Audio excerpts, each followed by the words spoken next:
क्या आपने कभी सोचा है कि आपका मन आपकी सबसे बड़ी शक्ति हो सकता है या आपका सबसे बड़ा शत्रु? आज हम आपको बताएंगे मन को नियंत्रित करने की 7 अद्भुत विधियां जो बुद्ध ने सिखाई है।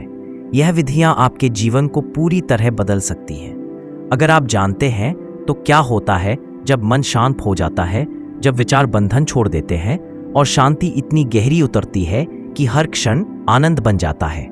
इस वीडियो में हम धीरे धीरे इस रहस्य को खोलेंगे, इसलिए अंत तक जुड़े रहिए और अनप्रेडिक्टेबल बनिया चैनल को लाइक, शेयर, कमेंट और सब्सक्राइब करना मत भूलिए ताकि आप हर नई आध्यात्मिक सीख तक पहुंच सकें। अब चलिए शुरू करते हैं। कहते हैं मन सबसे शक्तिशाली है, मगर यही शक्ति जब नियंत्रण से बाहर हो जाए तो यह व्यक्ति को उसके ही बनाए जाल में कैद कर देती है। बुद्ध ने कहा था, जो अपने मन पर विजय पा लेता है वही संसार पर विजय पा लेता है, क्योंकि बाकी सब विजयों का कोई अर्थ नहीं जब तक मन तुम्हारा मित्र ना बन जाए। जब मन शत्रु बन जाए तो संसार का सबसे सुंदर बगीचा भी एक जेल बन जाता है, और जब मन मित्र बन जाए तो अंधकार में भी उजाला दिखने लगता है। तो प्रश्न उठता है, मन को नियंत्रित कैसे किया जाए? क्योंकि मन हवा की तरह है, पकड़ में नहीं आता, एक क्षण में स्थिर, दूसरे क्षण में भटकता हुआ। बुद्ध ने इस मन को देखने की, पहचानने की और उसे साधने की 7 विधियां बताईं। 7 सीढ़ियां जिन पर चढ़ते हुए मन की उथल पुथल धीरे धीरे मौन में बदल जाती है। पहली विधि है सजगता की कला। जब तुम सजग हो जाते हो तो मन की दिशा बदलने लगती है। सजगता यानी अवेयरनेस। बुद्ध ने कहा, जब भी तुम कुछ करते हो उसे पूरी जागरूकता से करो। जैसे चल रहे हो तो चलने की क्रिया को महसूस करो, सांस ले रहे हो तो सांस के भीतर और बाहर जाने की गति को देखो, बात कर रहे हो तो हर शब्द को सुनो। सजगता मन के अनियंत्रित प्रवाह को थामने का पहला कदम है, क्योंकि मन वहां दौड़ता है जहां उसे ध्यान नहीं मिलता। ध्यान दो और मन स्थिर होने लगेगा। सजगता कोई प्रयास नहीं है, यह तो एक स्थिति है। जब तुम वर्तमान में पूरी तरह उपस्थित हो तब मन का भ्रम टूटने लगता है। बुद्ध ने कहा, जो वर्तमान में जीता है वह कभी दुखी नहीं होता, क्योंकि धोख हमेशा या तो बीते कल से आता है या आने वाले कल से। लेकिन सजग व्यक्ति के पास केवल अभी होता है और अभी में कोई पीड़ा नहीं। अब दूसरी विधि है स्वीकार करना। मन को रोकने की कोशिश मत करो, उसे स्वीकृत करो। जितना तुम रोकते हो मन उतना ही विद्रोह करता है। बुद्ध ने कहा, विरोध ही मन की ऊर्जा है। जब विरोध खत्म होता है तो मन स्वयं शांत हो जाता है। जैसे तूफान के बाद सागर। जब तुम गुस्से में हो तो गुस्से को दबाओ मत, उसे देखो, उसे पहचानो, उसके पीछे छिपे भय को महसूस करो। जब तुम अपने भावों को देखते हो तो वे धीरे धीरे भस्म हो जाते हैं और वहीं से नियंत्रण की शुरुआत होती है। तीसरी विधि है सांस पर ध्यान। सांस सबसे सीधी, सबसे सच्ची सेतु है शरीर और मन के बीच। जब मन भटकता है बस अपनी सांस को देखो, गहरी सांस लो, महसूस करो कि हवा भीतर जा रही है फिर बाहर आ रही है। बुद्ध ने कहा, एक सांस में सारा ब्रह्मांड छिपा है, क्योंकि जब तुम सांस को देखते हो तो मन को दिशा मिलती है, तुम वर्तमान में लौट आते हो। धीरे धीरे विचारों की भीड़ कम होने लगती है। सांस का ध्यान मन की चाबी है, इससे मन के भटकाव की जड़ कटने लगती है। चौथी विधि है मौन का अभ्यास। जब शब्द रुकते हैं तभी मन की असली आवाज सुनाई देती है। बुद्ध मौन में घंटों बैठते थे, क्योंकि मौन मन को पवित्र करता है। मौन में ही मन की अशांति का स्रोत दिखाई देता है। आज के युग में जहां हर जगह शोर है, मौन एक तप है। जब तुम प्रतिदिन कुछ समय मौन में बिताते हो तो मन का शोर धीमा होने लगता है और वहां से एक नई स्थिरता जन्म लेती है। पांचवी विधि है संगति का चुनाव। बुद्ध ने कहा, जैसा संग वैसा रंग। मन उस दिशा में चलता जहां मन एक दूसरे की सजगता से जागता था। मन को नियंत्रित करने के लिए सही वातावरण जरूरी है। छठी विधि है धैर्य। मन तुरंत परिणाम चाहता है और जब उसे तुरंत संतोष नहीं मिलता तो वह अस्थिर हो जाता है। लेकिन बुद्ध ने कहा, जो प्रतीक्षा करना जानता है वही शांत रह सकता है। मन को साधने की प्रक्रिया धीमी है। जैसे बीज को वृक्ष बनने में समय लगता है, वैसे ही मन को स्थिर होने में समय लगता है। जब तुम धैर्य रखते हो तो मन पर विश्वास करना सीखता है। और 7वीं विधि है अहंकार का विसर्जन। बुद्ध ने कहा, अहंकार मन का सबसे बड़ा भ्रम है। जब तक मैं है तब तक संघर्ष है, जब मैं गल जाता है तब सब कुछ सहज हो जाता है। मन को नियंत्रित करना वास्तव में अहंकार को गलाना है। क्योंकि मन की सारी उलंघने मैं चाहता हूँ, मैं दुखी हूँ, मैं असफल हूँ से ही जन्म लेती है। जब मैं मिट जाता है तो मन शांत झील की तरह हो जाता है। बुद्ध की ये 7 विधियां केवल ज्ञान नहीं है, ये साधना है। हर विधि मन के एक आवरण को हटाती है और अंत में बचता है केवल साक्षी, जो देखता है लेकिन प्रभावित नहीं होता, जो जानता है लेकिन बंधता नहीं।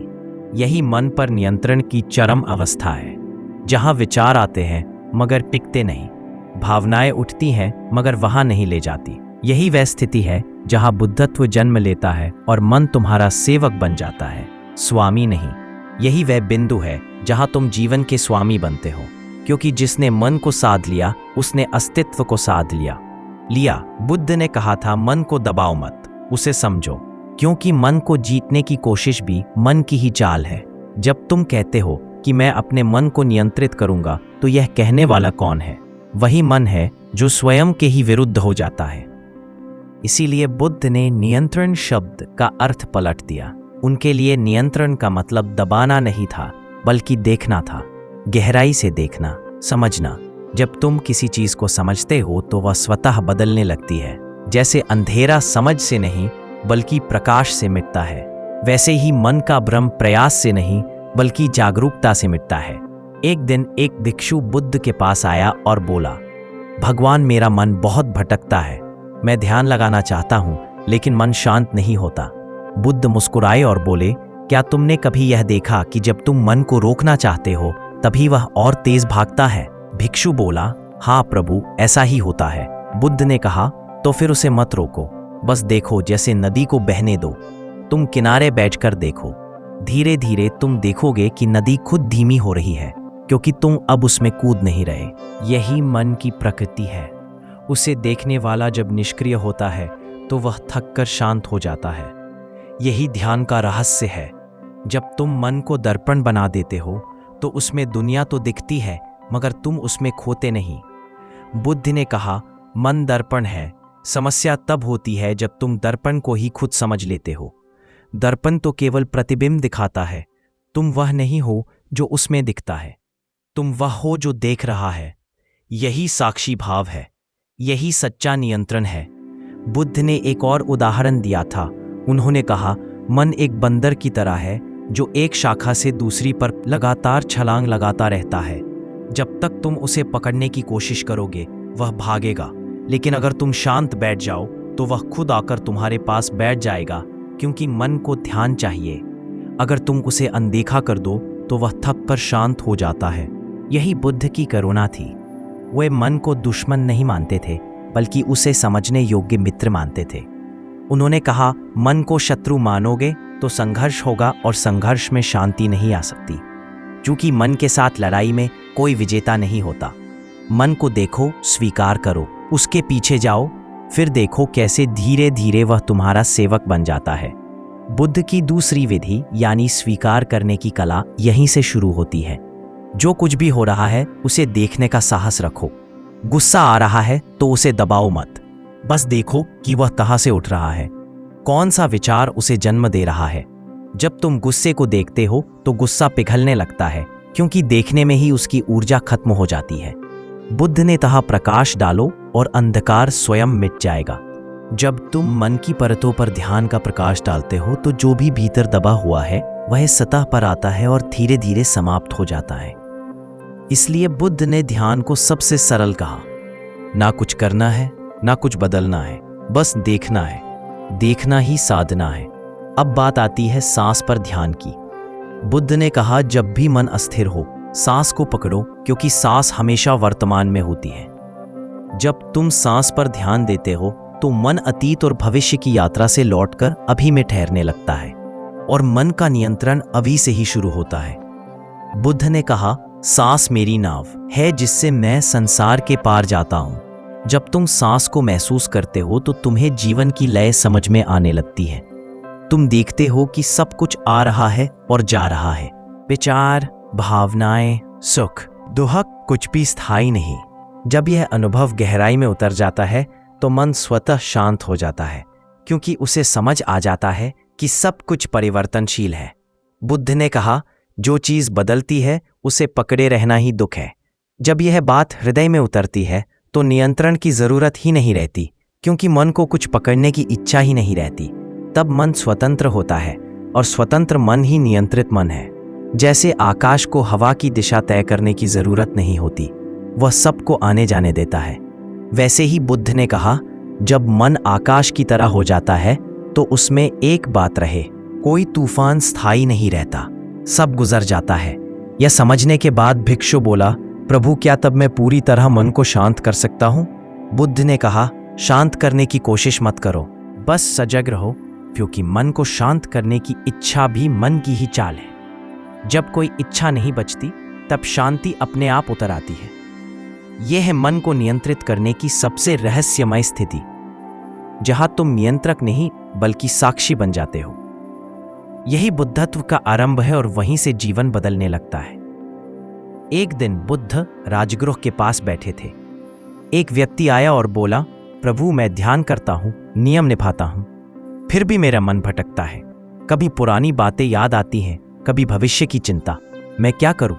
बुद्ध ने उसे देखा, मुस्कुराए और बोले, जब मन भटकता है उसे रोकना मत, बस ये देखो कि वह कहाँ जा रहा है। जब तुम देखना शुरू करते हो तब मन का नाच स्वयं धीमा होने लगता है, क्योंकि देखने वाला ही बदल देता है सब कुछ।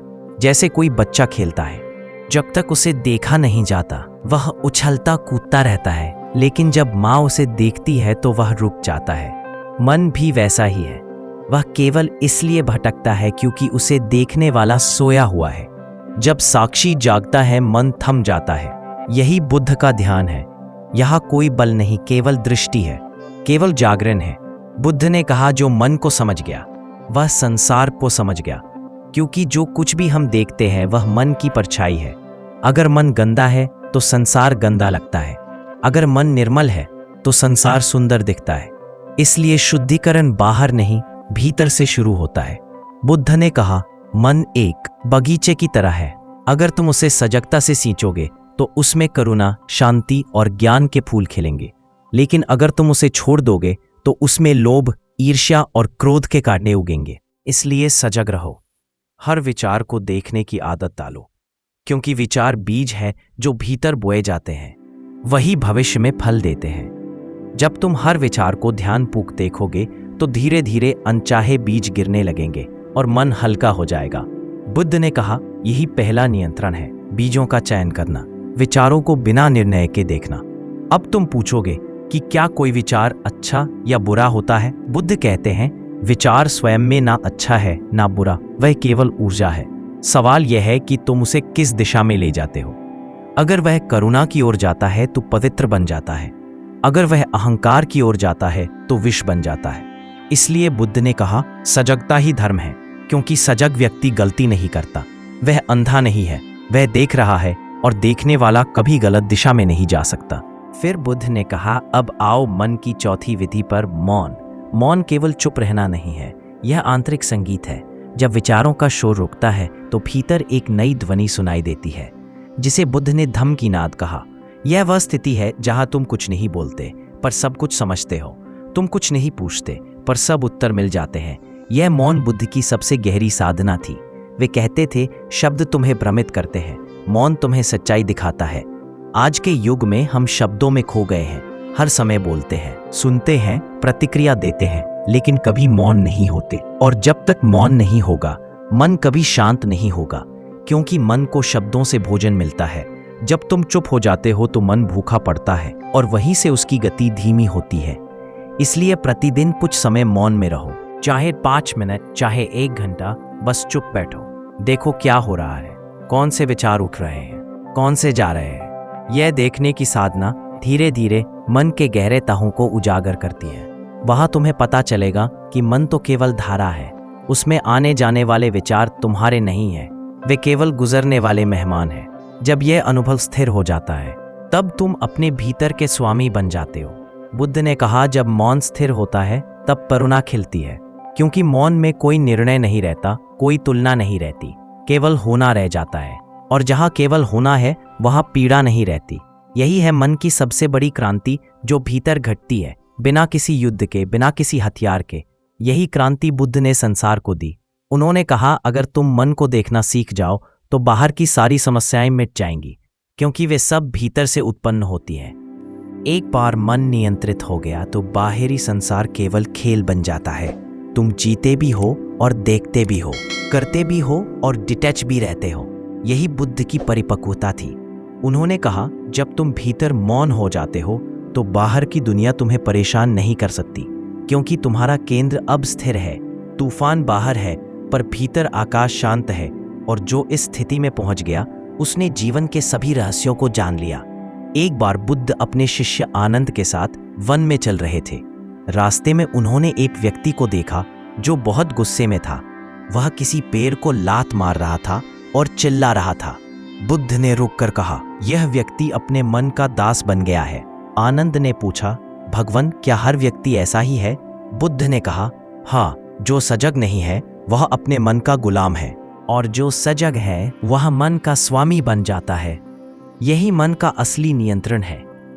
नियंत्रण का मतलब है कि तुम यह तय करो कि कौन सा विचार तुम्हारे भीतर रहे और कौन नहीं। तुम यह चुनो कि कौन सी भावना तुम्हें प्रभावित करे और कौन नहीं। लेकिन आज मन तुम्हें चुनता है, तुम नहीं। यही उल्टा खेल चल रहा है, और जब तक यह उल्टा है तब तक दुख है। बुद्ध ने कहा, मन को समझना शुरू करो, नियंत्रण अपने आप हो जाएगा। क्योंकि नियंत्रण का अर्थ पकड़ना नहीं बल्कि दिशा देना है। जैसे कोई नदी बह रही हो, तुम उसे रोक नहीं सकते, लेकिन तुम किनारों को सही बना सकते हो ताकि वह सही दिशा में बहे। मन भी ऐसा ही है, उसे रोको मत, उसकी ऊर्जा को सही दिशा दो, और दिशा केवल जागरूकता से आती है। बुद्ध ने कहा, जब तुम ध्यान करते हो तब मन की गहराई में उतरते हो।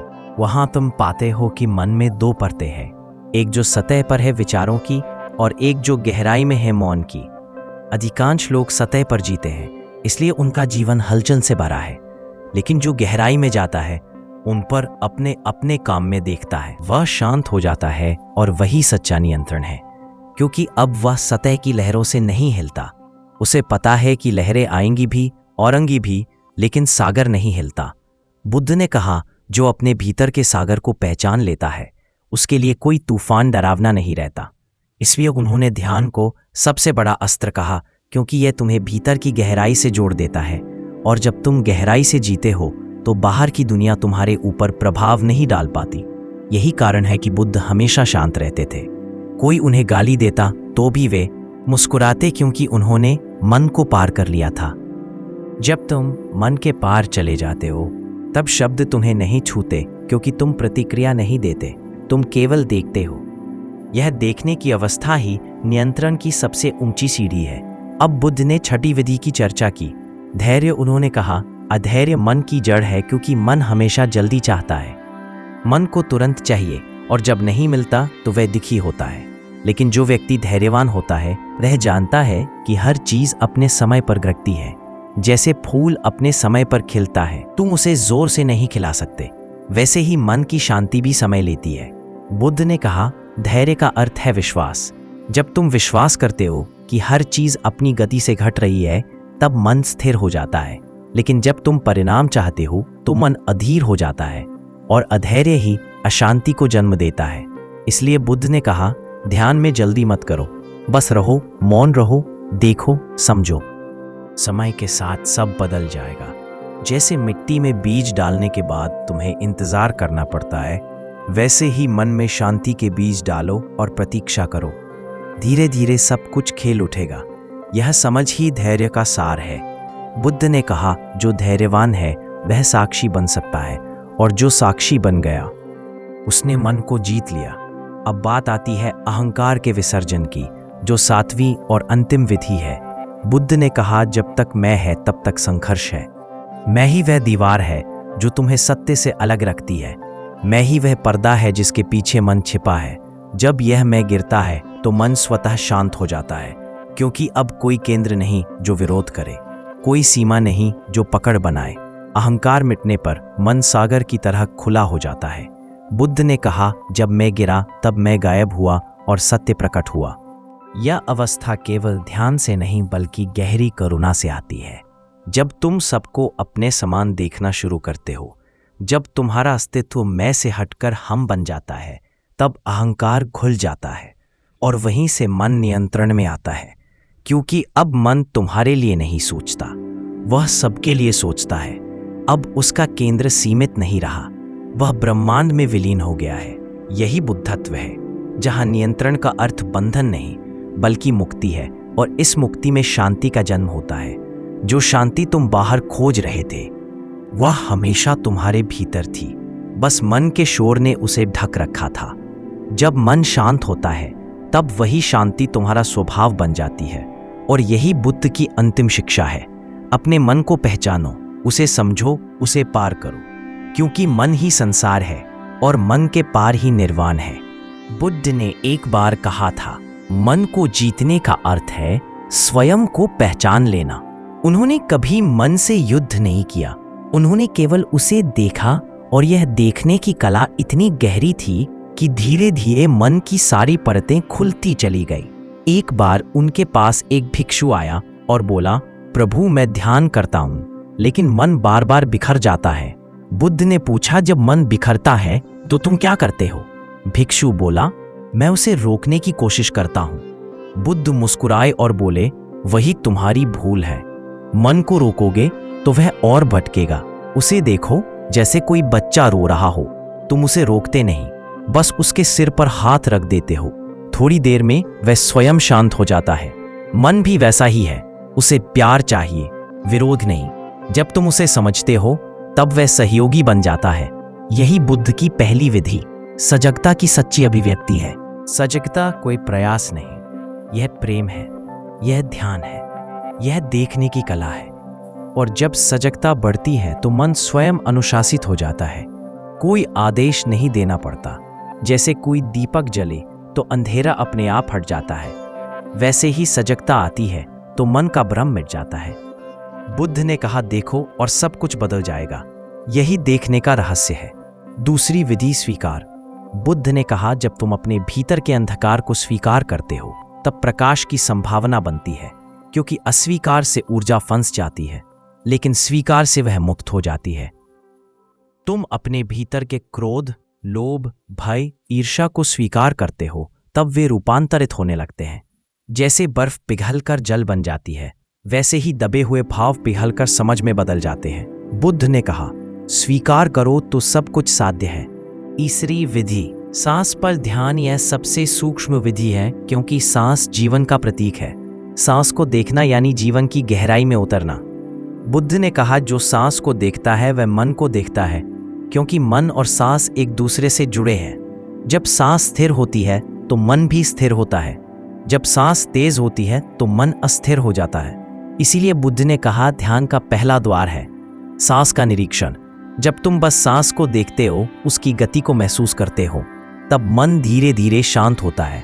और एक दिन ऐसा आता है जब सांस और साक्षी एक हो जाते हैं, तब भीतर मौन उतरता है, वही ध्यान है। चौथी विधि मौन।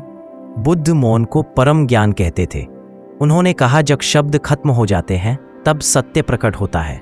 मौन केवल शब्दों की अनुपस्थिति नहीं है, यह एक स्थिति है जिसमें तुम सब कुछ सुन सकते हो, यहाँ तक कि अपने विचारों की प्रतिध्वनि भी। जब तुम मौन में बैठते हो तब तुम अपने भीतर की हलचल सुनते हो और धीरे धीरे वह हलचल शांत हो जाती है।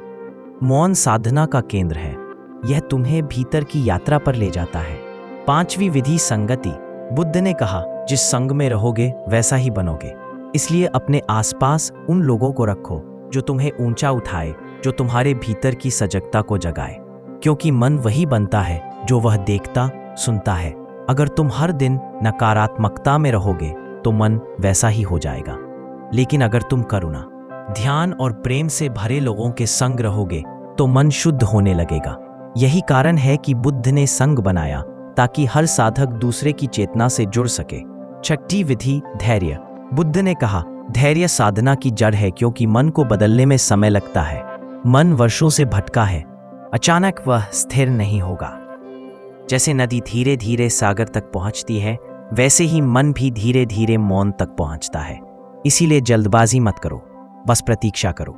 समय के साथ मन अपनी गति से शांत हो जाएगा। और सातवीं विधि अहंकार का विसर्जन। बुद्ध ने कहा, जब मैं नहीं रहता तब सब कुछ सरल हो जाता है। मन का सबसे बड़ा भ्रम है मैं। जब तक मैं है तब तक संघर्ष है, क्योंकि मैं हमेशा कुछ बनना चाहता है, कुछ पाना चाहता है, कुछ सिद्ध करना चाहता है। लेकिन जब मैं पिघलता है तब मन हल्का हो जाता है। तब कोई लड़ाई नहीं रहती, कोई लक्ष्य नहीं रहता, केवल अस्तित्व रह जाता है और उस अस्तित्व में शांति बस जाती है। यही बुद्ध का बोध है, यही निर्वाण है।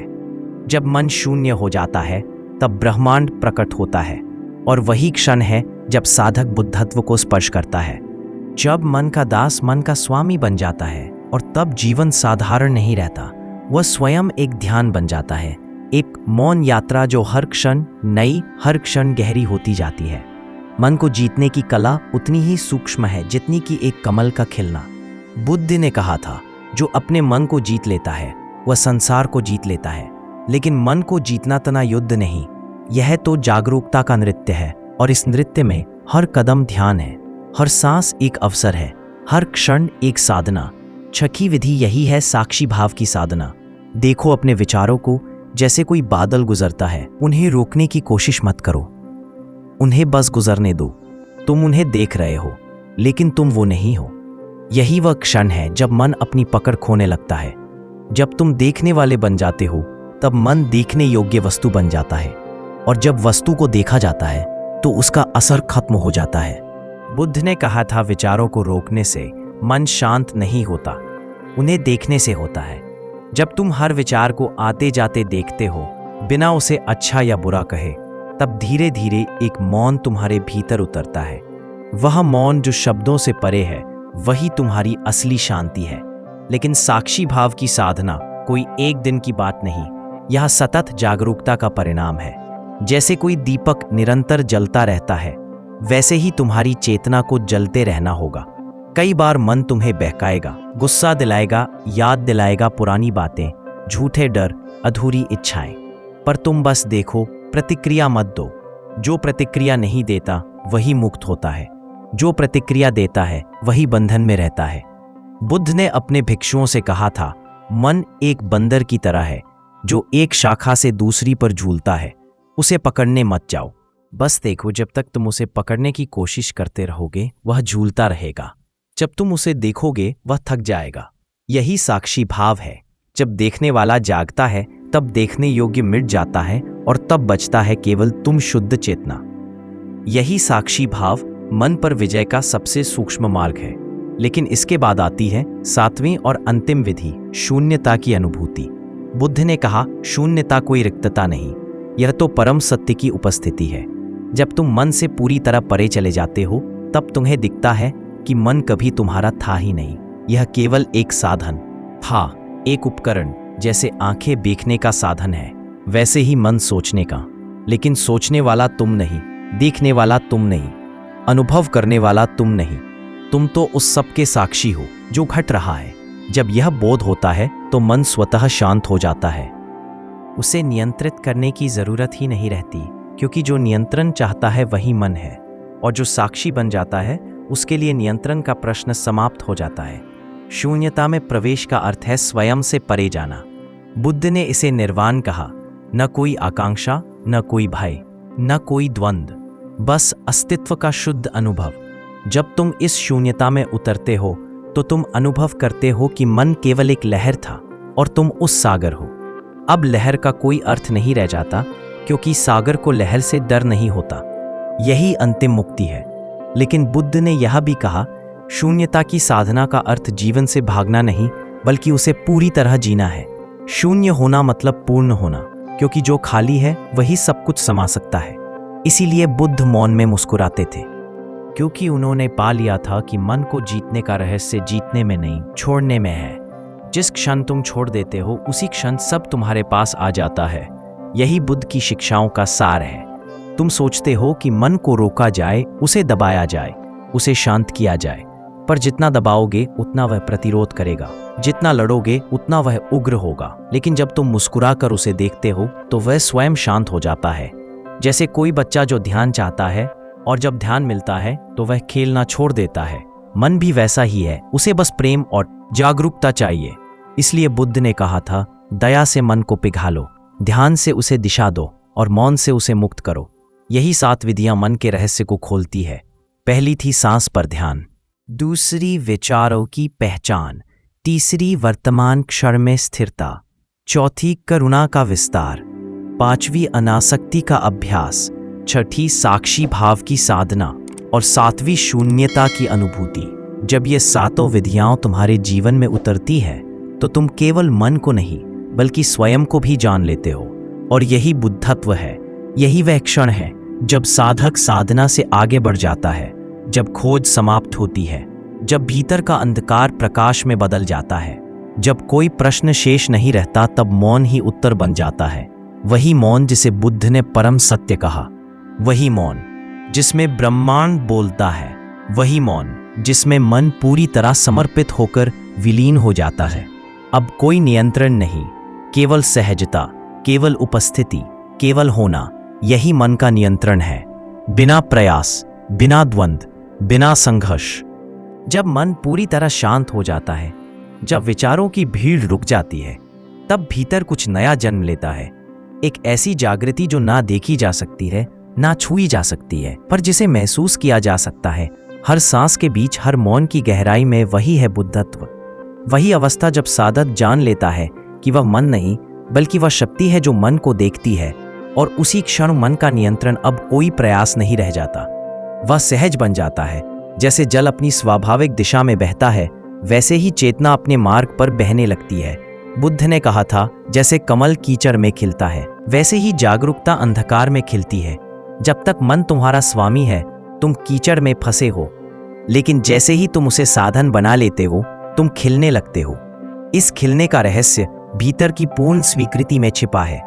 मन को नियंत्रित करने का सबसे सूक्ष्म अर्थ है उसे स्वीकार कर लेना, उसे दबाना नहीं, उसे मिटाना नहीं, उसे समझना। और जब समझ पूरी होती है तो परिवर्तन स्वतः हो जाता है। मन तब विरोध नहीं करता क्योंकि उसे तुमसे कोई डर नहीं रहता। अब वह तुम्हारा मित्र बन जाता है। यही बुद्ध की शिक्षा थी, मन को मित्र बनाओ क्योंकि वही तुम्हारा सबसे बड़ा शत्रु भी हो सकता है। जो साधक मन से भागता है वह कभी मन से मुक्त नहीं हो सकता। जो उसे समझता है वही मुक्त होता है, और यह समझ ध्यान के मौन में आती है। जब तुम चुप बैठते हो, आंखें बंद करते हो और बस अपने भीतर उतरते हो, धीरे धीरे तुम अनुभव करते हो कि मन तुम्हारे बाहर है। वह कोई तुम्हारे भीतर का हिस्सा नहीं, वह तो सिर्फ विचारों का प्रवाह है जो आता जाता रहता है, जैसे नदी की लहरें। और जब तुम लहरों को देखना सीख जाते हो, तब नदी की दिशा तुम्हें डुबो नहीं सकती। वही बुद्ध का अनुभव था। उन्होंने कहा, मैंने कुछ पाया नहीं, मैंने केवल भ्रम खोया है। यही सच्चा नियंत्रण है। कुछ नया जोड़ना नहीं, बल्कि जो झूठा है उसे छोड़ देना, जो अवास्तविक है उसे पहचान लेना। जब यह पहचान गहराई तक उतरती है, तब तुम्हारे भीतर से भय मिट जाता है, और जहां भय नहीं वहां नियंत्रण की जरूरत नहीं। अब मन स्वतंत्र है और तुम भी स्वतंत्र हो। यही द्वैत का अंत है, जहां नियंत्रक और नियंत्रित दोनों विलीन हो जाते हैं और बचता है केवल एक मौन साक्षी। यही बुद्धत्व की गहराई है। लेकिन यह यात्रा आसान नहीं, क्योंकि मन आखिरी सांस तक छल करता है। वह ध्यान के बीच में भी कहता है, देखो तुम कितने शांत हो गए हो। वह तुम्हें गर्भ में डाल देता है और उसी क्षण वह तुम्हें फिर से पकड़ लेता है। इसलिए बुद्ध ने कहा था, ध्यान में भी सावधान रहो, क्योंकि मन वहां भी तुम्हें धोखा देगा। सच्ची साधना तब शुरू होती है जब साधक को यह समझ आ जाती है कि देखने वाला भी मन का हिस्सा हो सकता है, और तब वह देखने वाले को भी देखता है। तब देखने वाला विलीन हो जाता है और केवल देखा जाना रह जाता है। वही है शून्यता, वही है निर्वाण, जहां कोई मैं नहीं बचता, केवल अस्तित्व की ध्वनि रह जाती है। बुद्ध ने इस ध्वनि को धम्म कहा। जब तुम पूरी तरह मौन हो जाते हो, तब तुम धम्म को सुन सकते हो। वह किसी शब्द में नहीं, किसी भाषा में नहीं, वह बस एक कंपन है, एक अनुभव है जिसे केवल वही सुन सकता है जिसने मन की दीवारों को पार कर लिया है। उस स्थिति में तुम ना सुख महसूस करते हो, ना दुख, ना जीत, ना हार, क्योंकि ये सब मन के खेल हैं। और अब मन नहीं रहा, अब केवल चेतना है जो देख रही है, जो बस है उस स्थिति में। व्यक्ति और ब्रह्मांड के बीच कोई भेद नहीं रह जाता। साधक और साध्य एक हो जाते हैं। यह अवस्था तब आती है जब तुम नियंत्रण की चाह छोड़ देते हो और समर्पण को स्वीकार कर लेते हो। बुद्ध ने कहा था, जिसने समर्पण किया उसने सब पा लिया, क्योंकि समर्पण में कोई विरोध नहीं, कोई संघर्ष नहीं, केवल प्रवाह है। और यही प्रवाह मन को नियंत्रित करने का परम रहस्य है। नियंत्रण तब आता है जब तुम नियंत्रण की इच्छा छोड़ देते हो।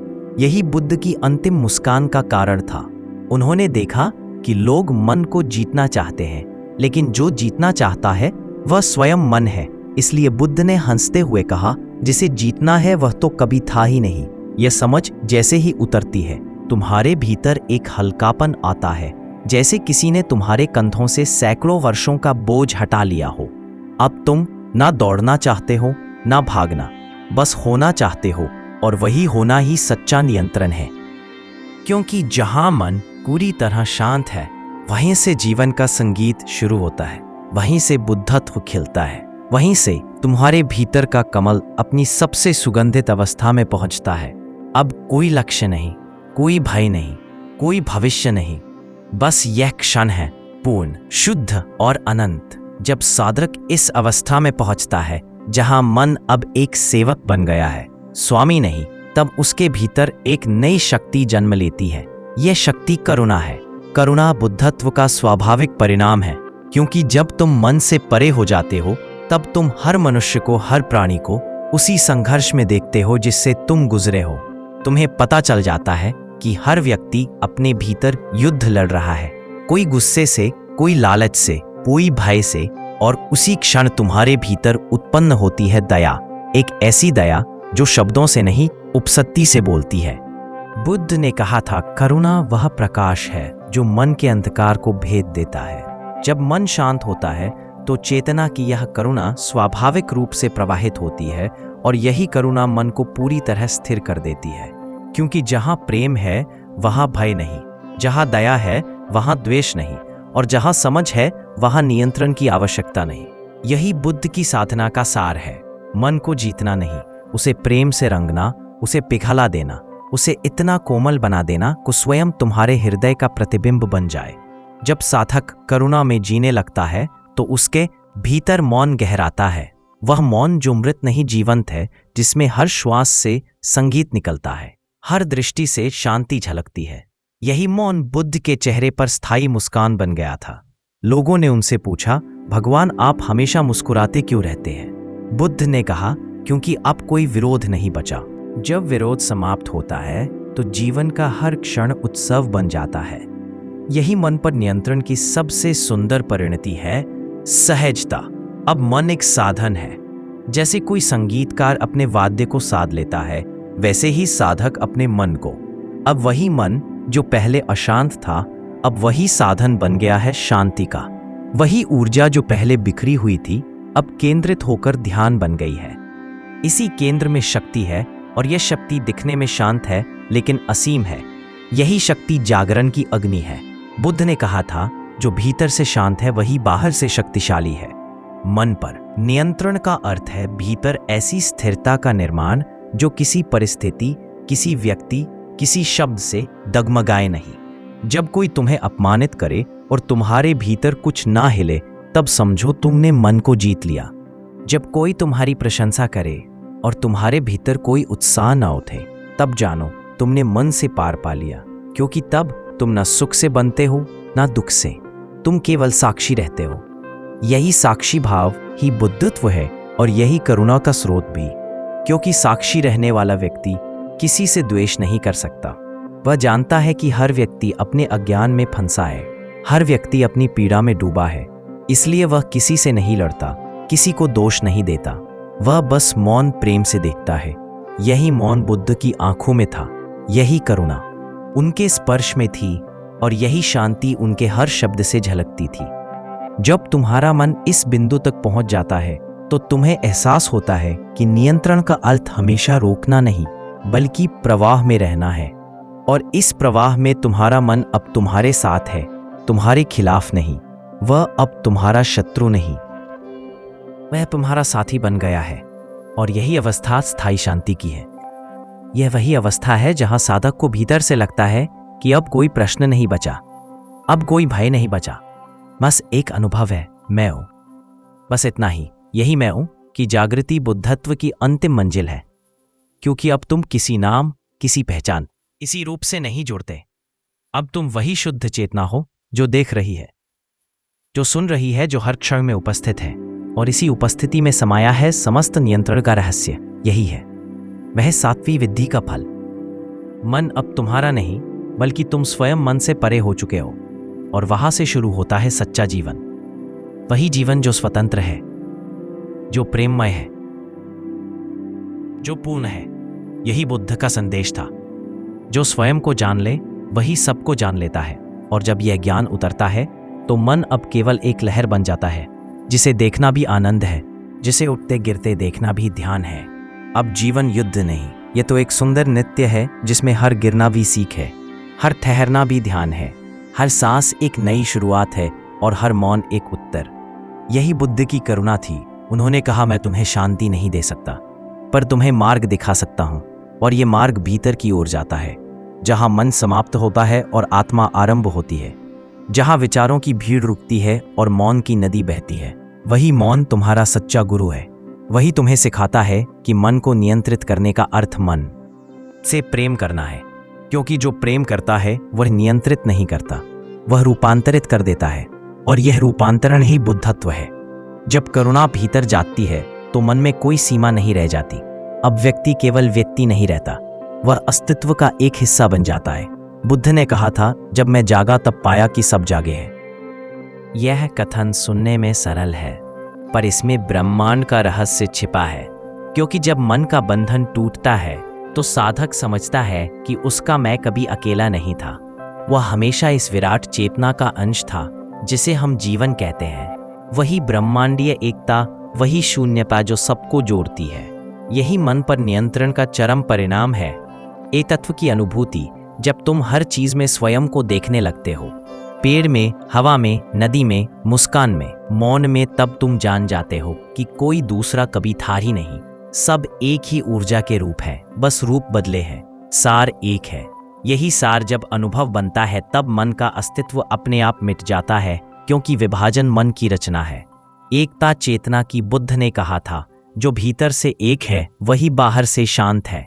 इस एकत्व में कोई प्रयास नहीं, कोई लक्ष्य नहीं, केवल उपस्थिति है। एक ऐसी उपस्थिति जो ना शब्दों में है ना विचारों में, लेकिन हर क्षण तुम्हारे आसपास धड़कती है, जैसे कोई अनंत मौन जो तुम्हें पुकारता है, रुक जाओ, देखो, सुनो, महसूस करो, क्योंकि यही क्षण सत्य है, यही क्षण ईश्वर है, यही क्षण बुद्धत्व है। जब साधक इस अनुभव में स्थिर होता है तब जीवन के सभी प्रश्न गल जाते हैं। अब वह जानता है कि नियंत्रण, प्रयास, तपस्या, यह सब केवल रास्ते थे, मंजिल नहीं। मंजिल तो यही थी, स्वयं को पहचानना, स्वयं को जानना। और जब यह ज्ञान उतरता है तो मन अब एक साधन बन जाता है ब्रह्मांड के लिए। अब वह व्यक्ति अपने अहंकार से नहीं, करुणा से चलता है। उसका हर कर्म ध्यान बन जाता है, हर शब्द शांति का माध्यम, हर दृष्टि प्रेम का अनुभव। यही बुद्ध की वह अवस्था थी जहां उन्होंने ना कुछ कहा, ना कुछ किया, पर पूरी दुनिया बदल गई। क्योंकि जब एक मन शांत होता है तो उसकी तरंगे अनगिनत मनों को छूती हैं। यही कारण है कि आज भी बुद्ध का मौन जीवित है, वही मौन जो शब्दों से नहीं, उपस्थिति से बोलता है। जब तुम्हारा मन नियंत्रित हो जाता है तो तुम किसी को समझाने की कोशिश नहीं करते, तुम बस अपने मौन से सिखाते हो। तुम्हारे अस्तित्व की लय ही शिक्षा बन जाती है, तुम्हारे श्वास की गंध ही ध्यान बन जाती है, तुम्हारा होना ही आशीर्वाद बन जाता है। और यही बुद्ध की सच्ची विरासत है, मौन में जागना, जागकर प्रेम बन जाना। यही मन की विजय का अंत है और जीवन के अर्थ की शुरुआत। क्योंकि अब मन तुम्हारे भीतर नहीं, तुम मन के पार हो। अब तुम वही हो जो सदा था, चेतना, साक्षी, शांति। इस अवस्था में साधक न भविष्य के पीछे भागता है, न अतीत में उलझता है। वह बस वर्तमान में जीता है, और वर्तमान में जीना ही सच्चा ध्यान है, वर्तमान में रहना ही सच्चा नियंत्रण है। यही वह स्थिति है जहां हर सांस उपहार बन जाती है, हर दिन ध्यान बन जाता है, हर मौन प्रार्थना बन जाता है। यही वह स्थिति है जहां तुम्हें कुछ पाने की आवश्यकता नहीं रहती, क्योंकि तुम सब कुछ बन चुके हो। यह समझ जब उतरती है तो व्यक्ति के भीतर एक ऐसी रोशनी फैलती है जो कभी बुझती नहीं। यही बुद्ध की आभा थी, यही उनके चेहरे की चमक थी।